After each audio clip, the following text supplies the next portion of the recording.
जिसे सुनकर ज़ेलेंस्की के आंसू आ गए हैं। जी हां, यूक्रेन पर रूस के हमले के 450 दिन पूरे हो चुके हैं। ज़ेलेंस्की किसी सूरत में नहीं जीतेंगे, ये बात दुनिया जानती है।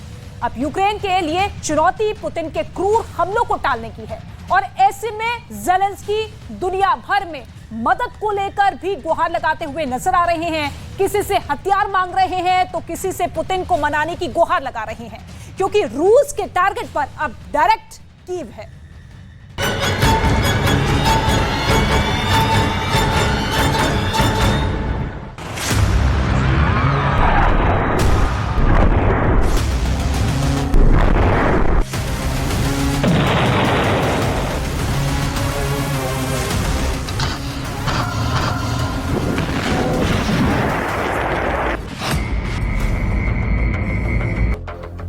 यूक्रेन की राजधानी कीव पर रूस का बेरहम कहर जारी है। शनिवार की सुबह सुबह इस बहुमंजिला इमारत पर made in Iran Shahid drone से हमला हुआ तो जबरदस्त धमाके के साथ बिल्डिंग धराशायी हो गई और फिर मंजर कुछ ऐसा सामने आया। यूक्रेन के दावे के मुताबिक इस महीने कीव पर रूस ने 11वीं बार एयर स्ट्राइक की है। हमला हर बार की तरह भीषण था, लेकिन यूक्रेन का दावा है कि उसने हमलावर के हर हथियार को नाकाम कर दिया।